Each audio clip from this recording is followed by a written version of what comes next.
33장 1절부터 11절 볼게요. 제가 1절, 여러분 2절, 11절은 다 같이 봅니다. 야곱이 눈을 들어보니 에서가 400명의 장정을 거느리고 오고 있는지라 그의 자식들을 나누어 레아와 라헬과 두 여종에게 맡기고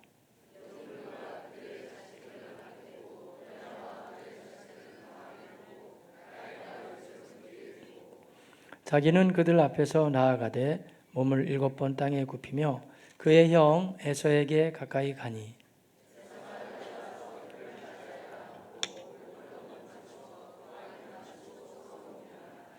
에서가 눈을 들어 여인들과 자식들을 보고 묻되 너와 함께한 이들은 누구냐? 야곱이 이르되 하나님이 주의 종에게 은혜로 주신 자식들이니이다.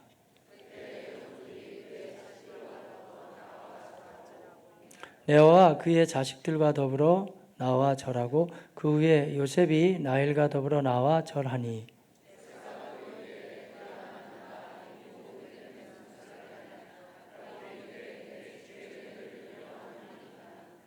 에서가 이르되 내 동생아 내게 있는 것이 족하니 내 소유는 내게 두라.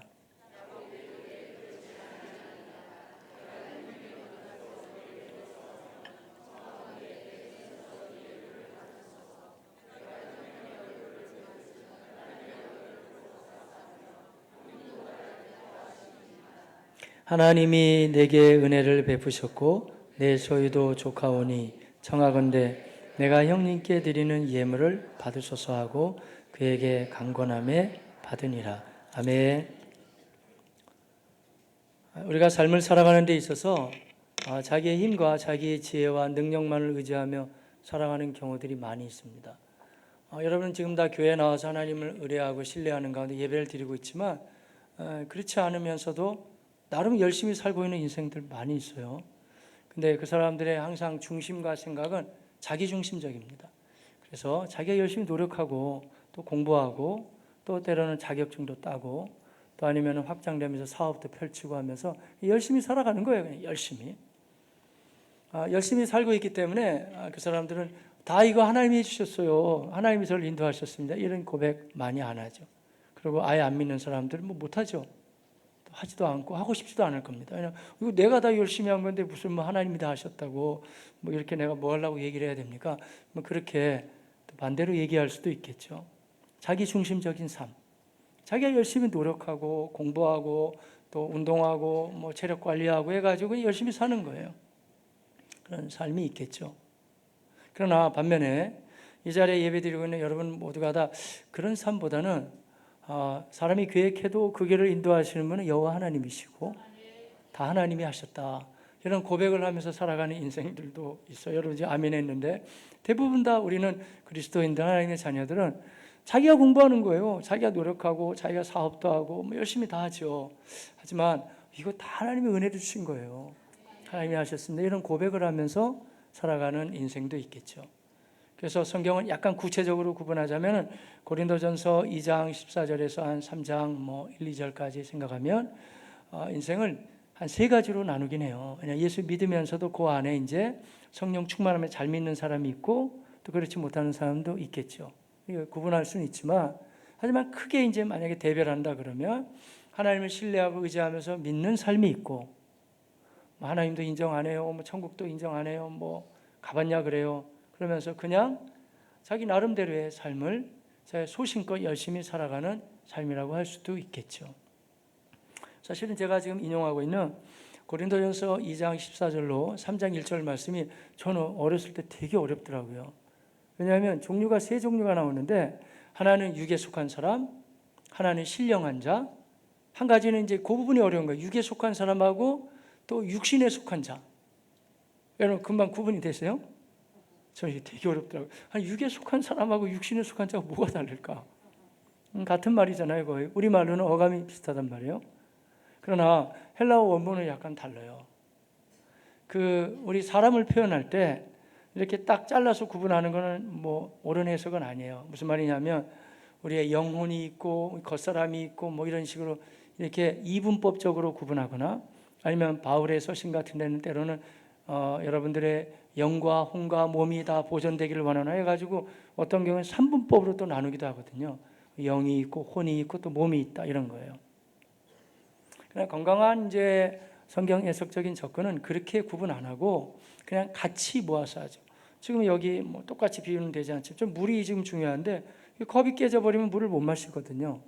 그런 식으로 우리가 이 땅에 사는 동안에 내가 육체만 관리할 수는 없지만 내 몸 건강 중요한 거예요. 그리고 이 건강이 우리 영적인 상태하고 굉장히 밀접해요. 내가 몸이 너무 아프거나 피곤해지면 아무리 믿음이 좋은 사람도 처음엔 약간 흔들릴 수밖에 없거든요. 그러니까 건강도 잘 챙기셔야 돼요. 그리고 영혼 중요하고. 하지만 이렇게 그러니까 전인적인 인격체로 보는 게 맞지만 하지만 이 경우에 따라서는 때로는 이렇게 좀 세분해 놓기도 하거든요. 제가 지금 말씀드린 이 이야기는 세분화하는 접근을 해야 이해가 되는 거예요. 왜냐하면 푸시케라는 말이 있는데 푸시케가 뭐냐 혼이에요. 혼은 어떻게 표현할까? 우리가 영이라는 건 주로 하면 예배하고 이렇게 나간다 그러면 혼적인 요소는 아무래도 내가 생각하고 판단하고 이렇게 지성적인 이성적인 접근. 예수 안 믿어도 여러분 똑똑한 사람 되게 많아요. 그리고 머리 좋은 사람도 있고 공부 잘하는 사람 많거든요. 단지 교회만 안 다닌 것뿐이고 예수 안 믿는다는 것뿐이지 상당히 뛰어난 사람도 있거든요. 그걸 그러면 영적으로 보느냐? 그럴 수는 없죠. 그래서 바울이 이 서신의 원문에 했을 때 그 푸시케라는 말을 쓰거든요. 그러니까 아예 안 믿는 사람, 하나님도 인정 안 하는 그 인생들을 열심히 살고 있지만 나름대로 자기 정신 세계와 판단을 가지고 산단 말이에요. 푸시키 코스라고 그래요. 푸시키 코스 생각한단 말이에요. 우리는 뭐냐면 약간 달라요. 영혼이 비슷한 것 같지만 영적인 걸 더 비중을 둬서 영이라는 말은 푸뉴마라고 그러거든요. 그래서 우리를 말할 때는 이 원문에는 푸니마티코스라는 표현을 쓴단 말이에요. 그래서 제가 지금 이 복잡하게 말씀드려 미안합니다. 무슨 얘기냐면 미안합니다만은 제가 세상 가서 전도하다 보면은요 어떤 때는 참 뛰어난 사람이다 하는 그런 사람을 많이 만나요. 공부 참 잘해요. 학벌도 빵빵하고 뭐 다 뛰어난 거예요. 단지 너무 뛰어나다 보니까 오히려 그게 역설적인데 뛰어난 게 걸림이 돼가지고 하나님을 인정을 안 하는 거예요. 자기 머리 좋은 것 때문에, 자기 학벌 좋은 것 때문에, 배경이 좋은 것 때문에 인정 안 해요. 대신에 그 사람들은 딱히 나쁘다고 볼 수 없어요. 성실하게 산다니까요. 열심히 성실하게 살고 뭐 재산도 아주 야무지게 증식을 잘해요. 뭐 펀드도 하고 뭐 아니면 여러 가지 포트폴리오 다 사용해 가지고 재산도 증식도 잘하고 뭐 딱히 그 사람들이 남을 괴롭히거나 어렵게 하진 않아요. 근데 아쉬운 점은 다 자기가 있다는 거예요. 내 머리가 좋으니까, 내가 건강하니까, 내가 실력이 뛰어나니까 다 자기죠. 그러니까 모든 영광을 하나님께 돌리는 게 아니고 모든 영광을 다 자기가 취하죠. 그러면서 항상 또 그거를 은연중에 자기 자식들이나 또 자기 수하에 있는 뭐 자기 영향력을 끼칠 만한 사람 다 또 영향을 주죠. 다 필요 없다고 뭐니 해도 실력을 쌓아야 되고 내가 잘나야 되고 열심히 해라고. 나쁜 말은 아니지만 성경이 지향하는 방향하고는 뭔가 빠진 게 있죠. 하나님이 다 하셨는데 다 자기가 날 잘나서 그랬다고 얘기하니까요. 그러니까 그런 삶을 아무래도 푸시키 코스라고 할 수 있겠죠. 내 판단으로 다 생각한단 말이에요. 육에 속한 사람들. 내가 생각에 간다 이거죠. 근데 성경은 그걸 말하지 않아요. 하나님이 우리에게 판단력, 이 지성적인 접근도 주셨지만 우리에게 영적인 부분을 주셨기 때문에 내가 예배하고 하나님 앞에 나아가고 이런 것은 딱히 세상에 물론 지성도 필요하지만 그런 것보다는 더 깊은 하나님과의 관계 속으로 내가 들어간단 말이죠. 그래서 그렇게 영적으로 사는 하나님의 사람들의 고백은 우리가 성령 충만한 사람들의 고백은 말이죠. 분명히 자기가 다 했거든요.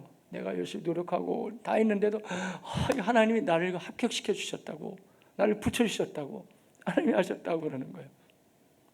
그리고 그 사람들 괜히 폼 잡으려고 그러는 게 아니고 그 사람들 마음속에 있는 건 진짜로 이거 하나님이 다 하신 거라는 마음이 있거든요. 그러니까 그런 고백이 나오는 거예요. 그냥 괜히 뭐 나 믿음 좀 훔쳐가려고 이렇게 보여주려는 게 아니고 그런 생각을 많이 하니까 예수님 말씀이 맞다니까요. 너희 마음에 가득한 것을 입으로 말함이라. 그러니까 속에 가득해 있기 때문에 하나님이 하셨어요. 이렇게 해서. 그럼 하나님이 한 건 맞지만 그럼 그래도 뭐 비결이 있잖아요. 그럼 아니 하나님이 다 하신 거라니까요. 고백할 수 있죠. 오늘 본문은 다소 그러한 비슷한 내용이에요. 야곱이라는 사람을 우리가 그동안에 계속 보시면서 오셨는데 야곱은 쌍둥이 형제로 태어났잖아요. 아마 일란성은 아닌 것 같아요. 왜냐하면 형하고 여러 체질이나 모양이 다 틀렸기 때문에. 근데 형은 아주 기골이 장대하고 용맹스럽고, 이 당시에 고대 사회는 여러분 그 뭐라 그럴까요? 우리 청년들이 많이 쓰는 표현은 훈남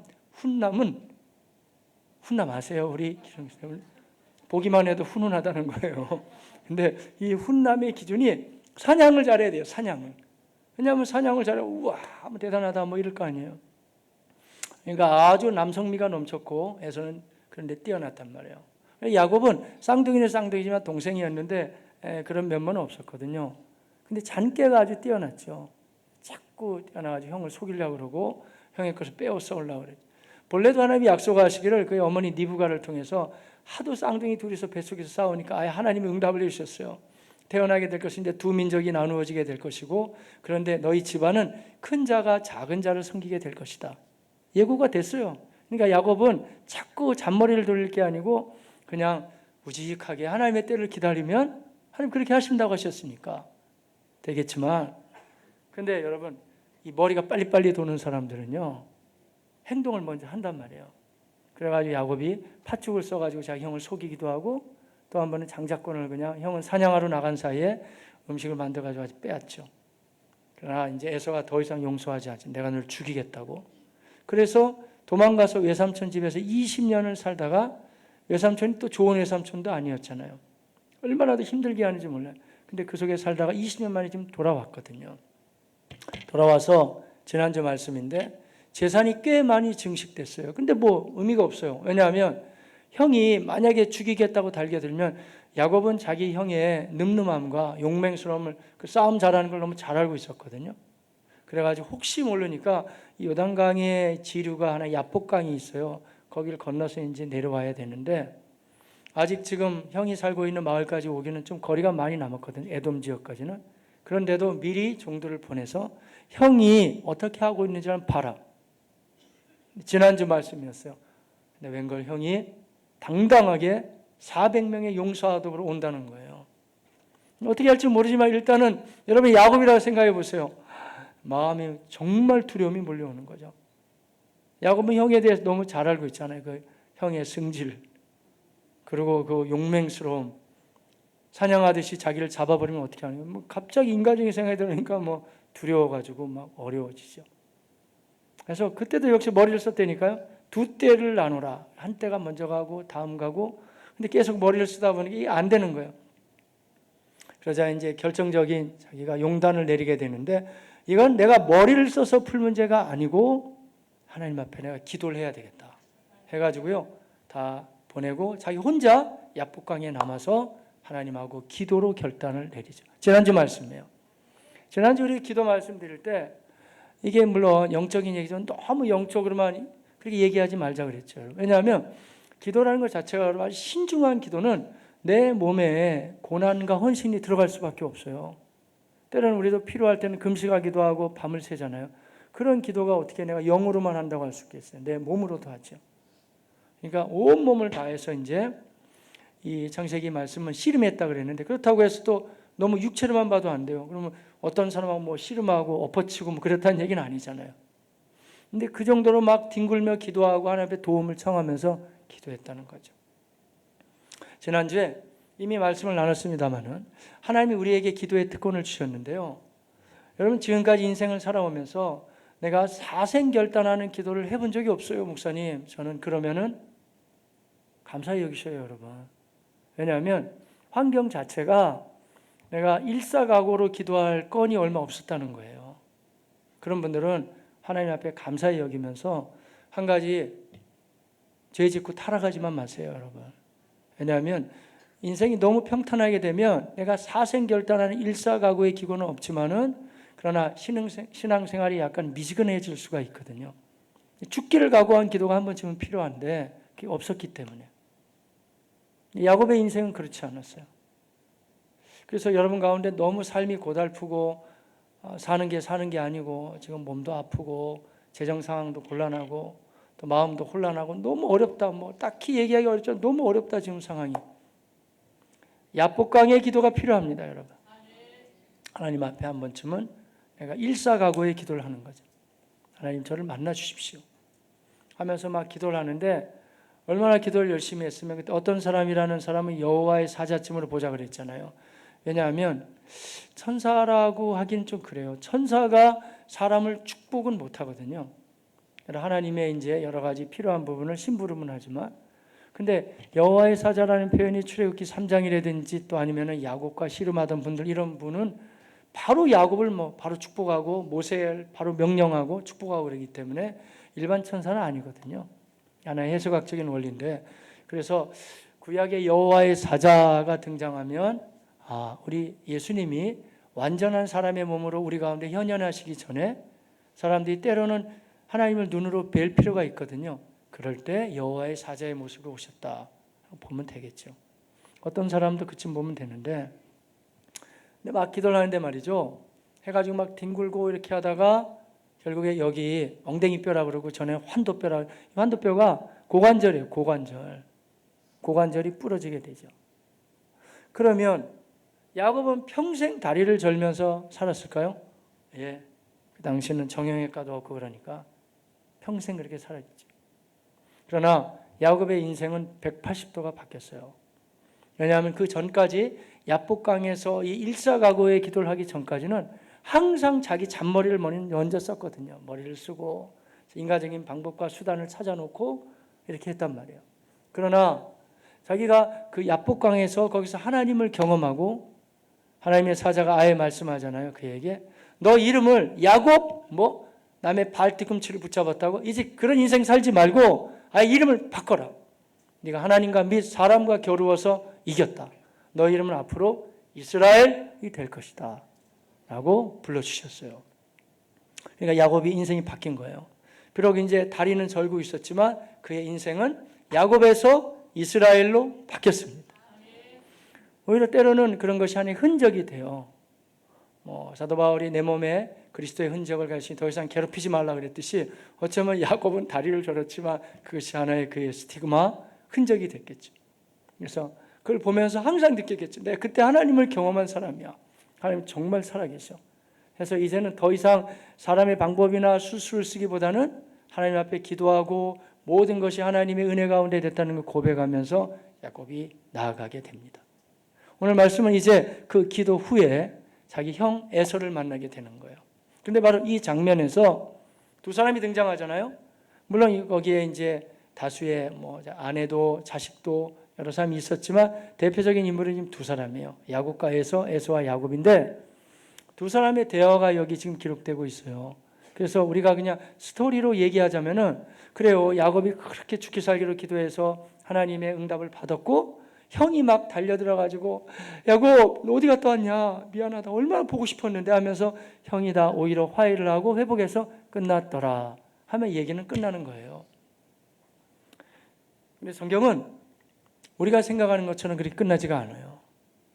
오히려 어쩌면 우리는 이 야곱이 어떻게 지금 이 문제를 푸느냐에 관심이 있죠. 그러나 하나님의 말씀은 그거보다는 야곱과 이 에서와 대화하는 내용이 생각보다는 촘촘히 기록되어 있어요. 그래서 에서가 야곱을 부둥켜 안고 막 울면서 말이죠, 여기 많은 이제 가족들도 있고, 이건 다 누구냐? 누구의 자식들이 어떻게 된 거냐? 그럴 때 야곱이 한 말이 있어요. 그 말은 계속 이어지는데 뭐라고 얘기하냐면, 형님, 이거 다 하나님이 은혜로 주신 거예요. 그러니까 야곱은 오늘 본문에 보면 은혜라는 이야기를 무척 많이 합니다. 하나님의 은혜로 주셨어요. 하나님이 주신 거고요. 하나님의 은혜 덕분에 이렇게 됐어요. 계속 은혜에 대한 이야기를 하죠. 반면에 원체 사냥도 잘하고 인간적인 인기가 좋았던 에서는 한마디도 안 해요. 한 얘기도 꺼내지 않아요. 하나님 하자도 꺼내지 않아요. 은혜 은자도 꺼내지 않아요. 그러면서 야, 나도 재산 많어. 너만큼 다 있는데 뭐 이런 거 안 줘도 된다. 너나 먹고 잘 살아라. 이렇게 얘기하죠. 우리가 이쯤 되면 여러분 좀 약간 혼란하지 않으세요? 왜냐하면 야곱이 지금 악착같이 그 형의 축복권, 장자권을 빼앗아 가지고 가는 거 아니에요. 근데 20년 만에 고생한 끝에 돌아와 봤더니 형도 야곱만큼은 살고 있었어요. 다 재산도 증식하고 잘 살고 있었거든요. 그러면 도대체 뭐가 야곱이 더 복을 받은 거고 장자권을 그 고생하면서 빼앗아서 자기가 하나님의 복을 받겠다는 건 뭘까요, 여러분? 그게 바로 관점의 차이입니다. 우리가 예수 믿으면서도 여러분 이제 나름대로 수준이 많이 올라가셨겠지만 예수 믿으면서도 세상 가치관과 생각과 똑같은 관점으로 하나님의 은혜를 대하거나 성경을 바라보게 되면 믿음은 자라지 않습니다. 왜냐하면 장소만 바뀐 것뿐이지 관점은 똑같으니까. 잘 먹고 잘 되고 잘 살고 그러면 되지 뭐. 똑같다니까요. 지금 에서도 그 정도 복음 받았어요. 한 가지 아쉬운 건 에서는 하나님이 없어요. 하나님이 주셨다는 고백도 안 하고 하나님의 은혜를 인정하지 않고. 근데 한번 좀 진지하게 생각해 볼까요, 여러분? 젊어서는 이 얘기가 통할 수 있죠. 잘 나갈 때 인생들 말이에요. 그런데 이런 인생들의 아주 취약점이 뭐냐면 젊어서는 싱싱 잘 나가는데 약간 잘 나가다가 삶에 병약해지거나 몸이 아플 때 오직 자기의 의지 대상이 자기인데 자기가 아플 때 한꺼번에 다 무너져 내리죠. 내 머리 좋은 거 하나 믿고 그동안에 만약 공부 잘했다 가정해 봅시다. 시험만 보면 다 되네요. 다 됐는데 우리가 인생이라는 게 전부 다 통과하는 건 아니잖아요. 때로는 자기 생각지 않게 자기가 틀림없이 된다고 생각했는데 그 시험이 미끄러졌을 때 그야말로 모든 게 다 무너져 버리는 거예요. 왜냐하면 자기의 의지의 대상은 하나님이 아니고 자기 자신이거든요. 그런 약점이 생기죠. 그러니까 이런 인생은 자기를 의지하면서 사는 삶은 살아가면 살아갈수록 인생이 허무해지죠. 그리고 쓸쓸해지고 고달퍼지고 또 나약해질 수밖에 없겠죠. 반면에 하나님의 은혜로만 생각하고 그 은혜만 의지하는 인생은 살아가면 살아갈수록 이게 더 커지는 거예요. 왜냐하면 그래 뭐 지금 힘들고 어렵지만 여기까지도 생각해 보면 다 하나님이 도와서 왔는데 지금도 하나님이 돕고 계시고 앞으로도 그분은 도와줄 거야. 완전히 달라지는 거예요. 인간적인 관점은 별거 아닌 것 같지만 별거 아닌 게 아니고 완전히 달라진다. 왜 우리가 쭉 차를 타고 가다가 보면 중간에 갈림길 별거 아닌 것 같지만 쫙 갈라지는 길 있잖아요. 호남으로 가든지 영남으로 가든지 완전히 갈라지듯이. 강원도로 가든지 그 밑에 지방으로 가든지 갈라지는 때로는 아주 심각한 분기점이 나오잖아요. 네, 유사하지. 완전히 갈라지는 거예요. 그래서 자기만을 내세우고 자기를 의지하고 사는 사람이 굉장히 화려해 보이고 대단한 것처럼 보이고 마치 자기처럼 살아야 된다고 이렇게 얘기할지 모르지만 그러나 그 인생은 가면 갈수록 미안하지만 초라해지죠.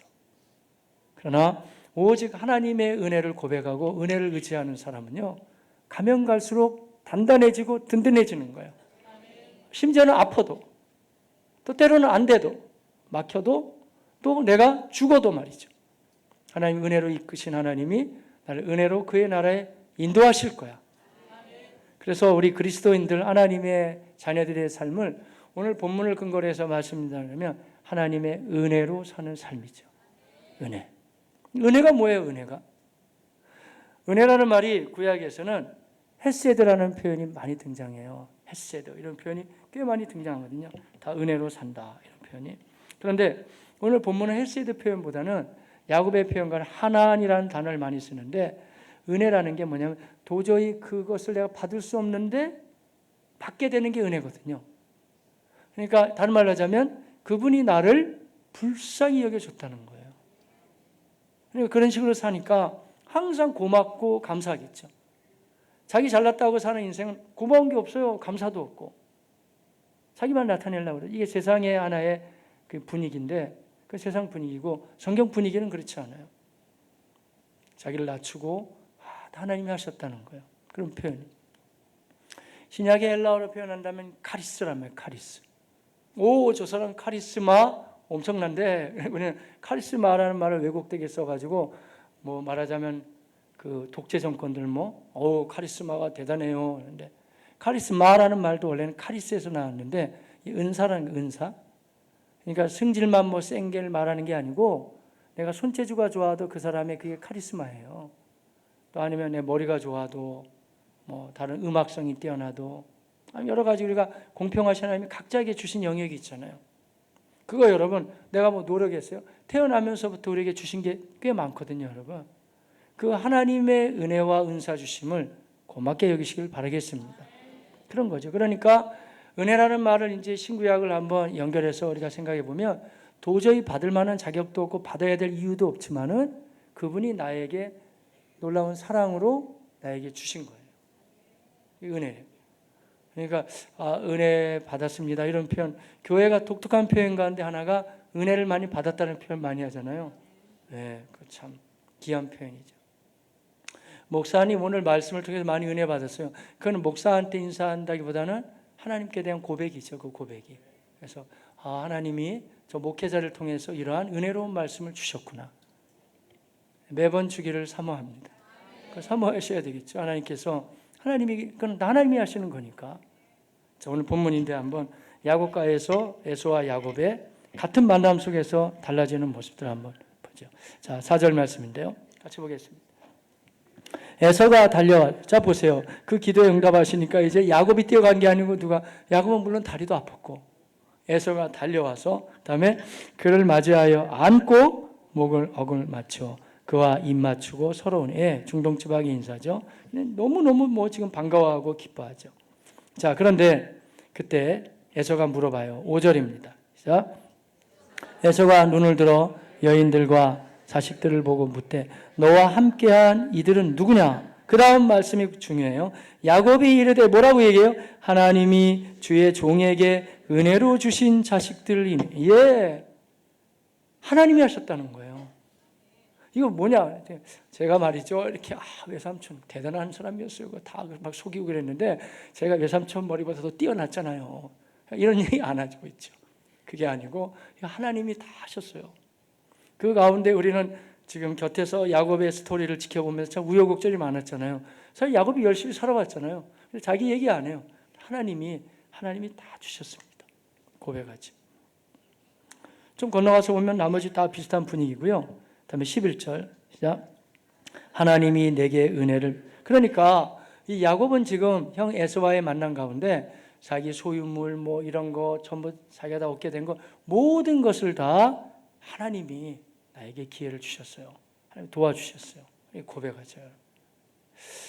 우리의 삶에도 하나님이 하셨구나. 하나님 계속 하실 거야 하는 고백들이 항상 있으시기를 바라겠습니다. 하나님께 감사하고 있잖아요. 그 은혜. 그런데 하나님의 은혜를 제대로 경험한 사람은요, 하나님께도 감사하지만 사람에게도 정중한 이해를 갖춰요. 그게 정상적으로 하나님의 은혜를 경험한 사람의 모습이에요. 나 하나님만 감사하는 게 아니고 다 하나님이 하셨기 때문에 하나님이 한 세월을 같이 살아가는 그 인생들을 통해서 인도하신다는 것을 주변 사람을 굉장히 고맙게 여긴다니까요. 그래서 오늘 본문은 우리가 보기 뭐 이렇게까지 인사를 해야 되나라고 생각할 정도의 인사도 있어요. 지금 야곱이 뭐라고 하냐면 제가 형의 얼굴을 보니까 마치 하나님의 얼굴을 보는 것 같아요. 좀 약간 도가 넘잖아요. 도가 넘는 인사가 아니고 그만큼 정중하게 예를 갖추는 거예요. 하나님께도 영광, 사람들에게도 고맙게 여기는 모습. 누군가가 얘기했듯이 신앙생활은 왜 십자가 그리는 거 비슷하다고 그러잖아요. 하나님과의 관계, 그 사람과의 관계가 다 소중하죠. 이게 맞는 거예요. 약간 믿음이 이제 준비가 덜 되신 분은 하나님께는 정말 감사하지만은 그 사람을 또 쉽게 여기는 사람들이 있더라고요. 제가 한번 말씀드린 이제 사이판 사회 갈 텐데 형제가 좀 다리가 불편하고 그래서 그때 혼자 이사를 못해요. 우리가 이사를 다 해줬어요. 근데 나름대로 주님 앞에 헌신됐다는 분이에요. 다 해드리고 했는데 대놓고 얘기하니까 저 마음이 참 불편했어요. 그래가지고 사이판 더운 나라거든요. 이사하기 어려워요. 차도 우리 차로 다 해가지고 또 짐은 또 이게 많더라고요. 알려주세요. 땀 뻘뻘 흘리고 다 했는데 말이죠. 그분이 마지막 인사가 이런 거예요. 하나님께 감사해요. 거기까지 좋았는데 그 다음에 우리한테 그러는 거예요. 저는 여러분한테는 별로 감사하지 않아요. 그러니까 하나님이 나를 이렇게 사랑하셔서 형제들을 통해서 하나님 나에게 이런 복을 주셨다는 거예요. 맞기는 맞는데 이게 제가 참 맞기는 참 맞는 얘기인데 이제 그러니까 맞는 얘기인데 왜 기분이 나쁘지? 그래가지고 오는 동안에 우리가 아무 말도 안 하고 그냥 왔어요.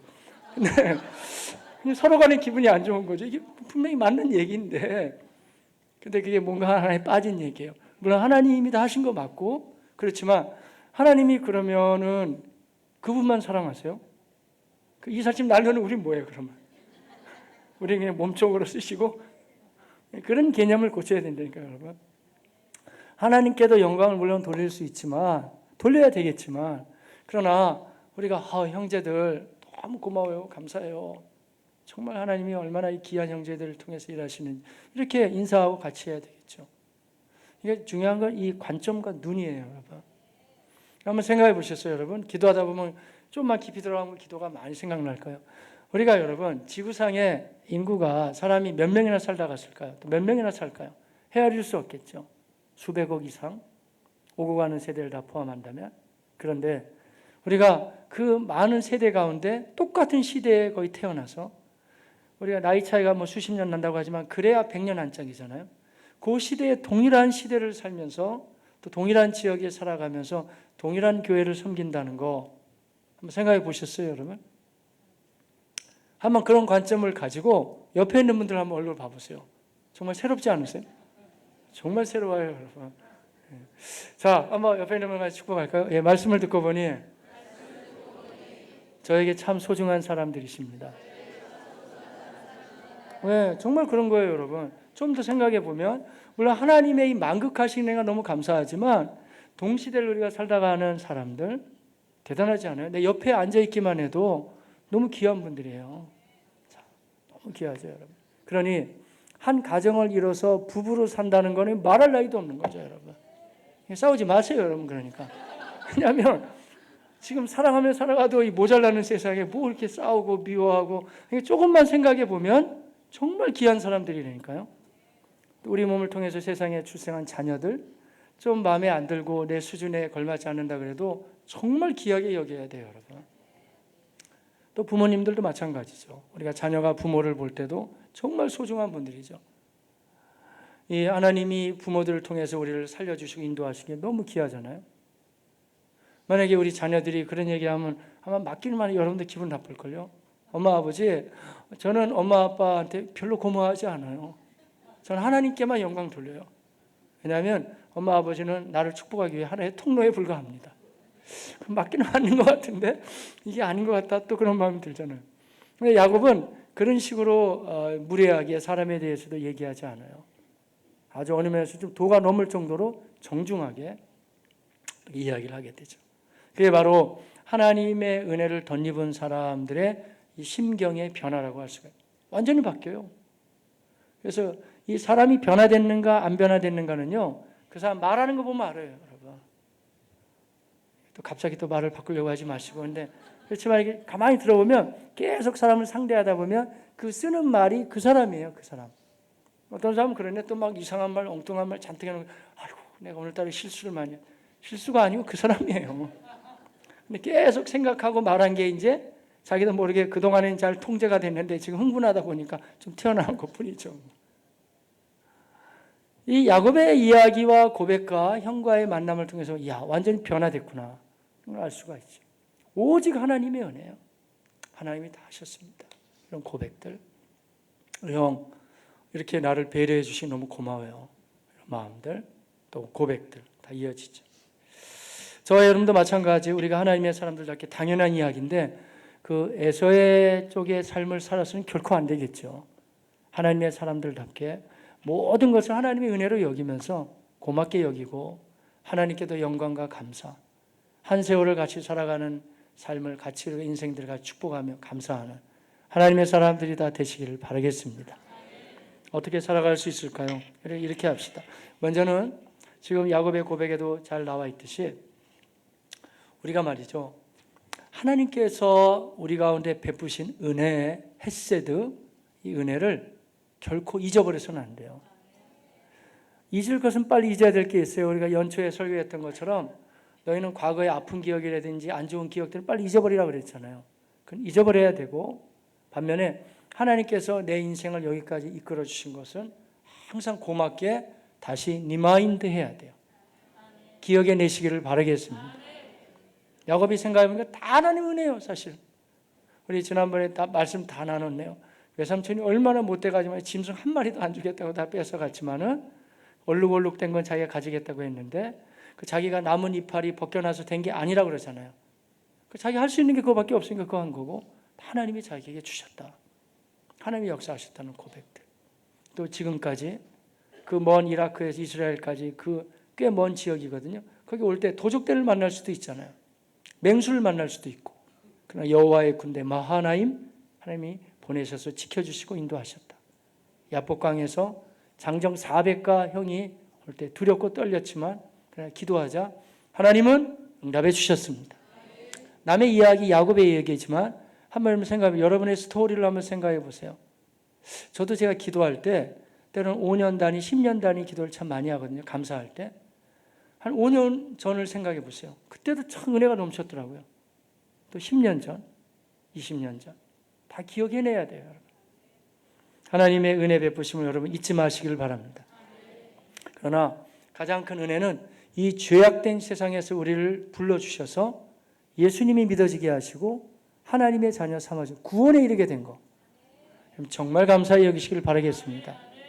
구원 받았다는 걸 쉽게 여기지 말고 그 구원에 대한 감격과 감동이 계속 살아날 때 이게 정상적인 기독교 신앙생활을 할 수 있는 거예요.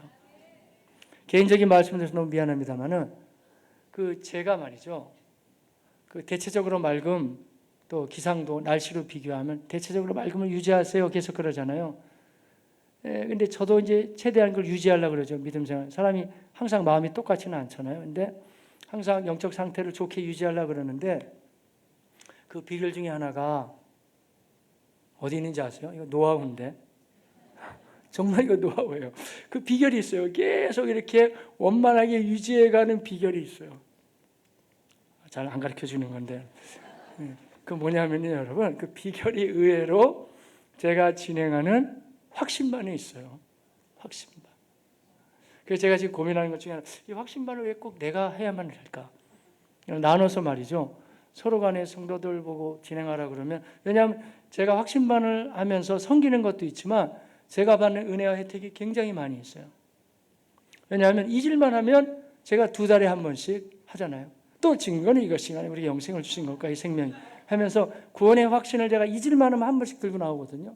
그러니 이게 뭐 성도들하고 나눔도 되지만 사실 저한테 큰 은혜가 되는 거예요. 아, 그렇지. 나 구원받았구나. 구원받았지. 또 증거는 이것이니 계속 이게 반복되는 거예요. 우리 강도사님 한번 물어보시던데 이번에 확신반 같이 나오는데 은혜 많이 받으시는데 이게 얼마나 했냐? 저 20년 넘게 했어요. 내비게이터 교재를 제가 다 외우잖아요. 몽창다. 그런데 할 때마다 새로워지는 것은 그러니까 복음이라는 게 참 신비로운 거예요. 우리가 뭐 그렇다고 치고 하면 아무 영향력이 없고 야, 나 같은 게 왜 특별히 하나님의 부르심을 내가 받게 되었을까? 그런 거죠, 여러분. 이 구원의 은총에 대한 거 여러분 놓치지 마시고 감사히 여기시길 바라겠습니다. 나 같은 죄인 살리신 주 은혜 놀라워 잃었던 생명 찾았고 광명을 얻었네. Amazing Grace, How Sweet the Sound. 이런 찬송 부르면서 여러분 지금도 나 같은 죄인? 내가 구원받았다고? 여러분 하나님 만약에 우리를 안 불러주셨다면요 똑같은 인생으로 자기 잘났다고 그냥 살다 가는 거예요, 여러분. 내가 머리 좋아서, 내가 노력해서, 내가 밤잠 안 자고 공부해서, 내가 열심히 운동해서 건강관리하고 다 자기 나 하다가 그냥 간다니까요, 여러분. 가는 거예요, 여러분. 나가 대단해요, 여러분. 나밖에 안 남는 거예요, 여러분. 또 우리 나씨들 오해하지 마세요, 여러분. 그 나씨를 말하는 게 아니고 어떤 분은 첼시가 세다 그러는데 여러분. 그러니까 성씨로 나씨가 아니고 우리가 개념적으로 나만 생각하는 사람 엄청 자아가 셉니다, 여러분. 오직 자기만 내가 노력하고 내가 공부하고 내가 열심히 하고 내가 관리해서 착각이에요, 여러분. 사람은 몰라서 그렇지 그게 일반 은총이라 그러는데 설령 하나님도 예수도 몰라도 하나님 우리에게 비를 주시는 것처럼 해를 주시는 것처럼 그 하나님이 넉넉하시기 때문에 인생들이 패역해도 삶의 기회를 주시는 것뿐이에요, 여러분. 근데 그 가운데 착각해가지고 자기만 돼 있으면 곤란하죠. 그런데 놀라운 은혜 가운데 우리가 예수 믿고 나오면서 보서는 이게 다 하나님이에요. 하나님이 나를 불러주셨구나. 그리고 하나님이 그의 아들 예수를 보내셔서 십자가에서 나의 죄를 용서하시고 때가 되면 나를 부르셔서 어떤 사람은 믿고 싶어도 안 믿어진다고 하는데 나는 왜 이렇게 예수가 자꾸 믿어질까? 이 구원의 은총 감사히 여기시면서 삶의 모든 여정 가운데 하나님의 부르심의 은혜를 잊지 마시고 고맙게 여기시길 바라겠습니다. 하나님의 성령께서 우리에게 역사하는 것도요, 여러 이유가 있지만 그 중에 하나가 하나님께서 우리에게 은혜로 주신 것들을 알게 하려 하십니다. 고린도전서 2장 12절 우리가 세상의 영을 받지 아니하고 오직 하나님으로부터 영을 받았으니 이는 하나님께서 우리에게 은혜로 주신 것들을 알게 하려 하심이라. 이게 하나님의 은혜구나. 내가 구원받은 것도 은혜, 살아온 것도 은혜. 다 은혜라는 거예요, 여러분. 이 놀라운 은혜를 여러분 눈을 열어서 감사히 여기시기를 바라겠습니다. 중요한 것은 이 관점인 것 같아요. 그래서 역사를 보는 눈을 사관이라고 하잖아요. 사관. 근데 지금 이 한국도 그래요. 저는 잘 몰라요. 교육의 전문가도 아니고. 그런데 기독교 사관으로 교과서를 볼 필요가 있어요. 너무 많이 뺐더라고요. 중요한 내용들을. 이번에 제가 공부방 하면서 우리 친구들에게 기독교 사관으로 한국 역사를 좀 잠시 얘기해 줬거든요. 그러니까 말이죠. 정말 그래요? 교회가 그러면 뭐 학교도 세워지고 교회가 병원도 세우고 그럼 교회가 다 했네요. 정말 그러네요. 학교에서 한 번도 안 가르쳐 줬으니까. 어두웠던 조선 땅, 그 땅에 여러분 복음의 빛이 들어와서 이렇게 밝아지게 된 거예요. 인정 안 해도 할 수 없어요. 성경 그렇게 말하고 역사는 그렇게 우리에게 말해주죠. 이번 한 주간 동안 새 학기를 맞이하면서 친구들 공부방으로 1년을 쉬어서 제가 미안한 마음도 있고 그래가지고 새 학기 준비 한 주간 우리가 영어, 수학, 예배 이렇게 같이 나누다가 금요일 날은 서천에 있는 성경 전래지 박물관이 있어요. 2016년도에 세워졌어요. 한 번쯤 가볼 필요가 있는데 이 우리나라 땅에 공식적으로 선교사님들이 들어온 해는 1885년도예요. 언더우드와 아펜셀러가 들어왔거든요. 그런데 언더우드와 아펜셀러가 들어오기 전에 이 대한민국 참 특이한 나라입니다. 그 전에 이미 성경은 도착해 있었어요. 특별한 민족이에요. 특이하죠. 물론 그 당시에는 이제 영국인이 가지고 온 성경을 전달했고요. 그러고 나서도 번역 작업이 이루어서 한글 성경도 이미 들어와 있어요. 대단한 나라라니까요. 특이해요. 근데 이제 성경 가운데 제일 먼저 들어온 성경이 영국인이 전달한 성경이 있거든요. 그 성경이 이 땅에 들어올 때가 1816년도예요. 이번에 성경 전래지 박물관에 가서 섬기시는 목사님을 통해서 얘기를 들으면 참 마음이 뜨거워지더라고요. 그때가 언제였냐면요. 순조, 우리나라 역사로 따지면 순조가 왕으로 있을 때예요. 근데 순조 아버지가 정조잖아요. 정조가 갑자기 40대에 죽어요. 여러 가지 이야기가 많겠지만 죽음을 당했다는 이야기도 있고 40대에 죽거든요. 그래서 그의 아들 순조가 11살 때 왕위로 올라가요. 그러니 그때나 이때나 정치권은 복잡하잖아요. 그래가지고 신하들이 막 요동치는 거예요. 그럼 나라 전체가 조선이 요동쳤어요. 근데 그때 우리 김씨 죄송합니다. 특히 안동 김씨 미안하게 생각합니다만은 그 안동 김씨 우리 국사에 배우면 세도 정치하잖아요.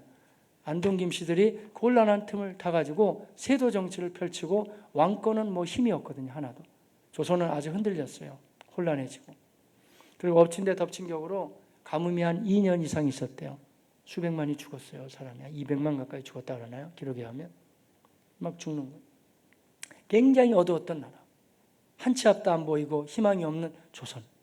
그래서 너무 특이하게 그러니까 역사의 눈을 열어서 보면 보인다는 거예요. 우리의 삶을 나 잘났다고 지나가면 하나도 보이지 않고 하나님의 관점으로 내 삶을 비춰보면 이게 보이는 게 윤곽이 잡히는 게 있다니까요. 그런데 1816년도에 참 특이하게 조선이 가장 어둡고 심각해질 때 그때 하나님이 특이하리만큼 영국 배 한 척이 여기 서천으로 들어왔어요. 이 충청도 지역이 여러분 복음이 들어오는데 굉장히 중요한 지역이에요. 왜냐하면 꼭 중국을 통과해서 오거든요. 서천에 들어오게 돼서 그 당시에 서천에 들어왔던 그 선장 이름이 맥스웰이라는 사람인데 이 사람이 성경을 너무 주기를 함장이 원했지만 받기를 꺼려하니까 그때 한 곳만 주고 갔어요. 그게 이 조선 땅에 처음에 광명한 빛으로 성경이 도착하는 거예요.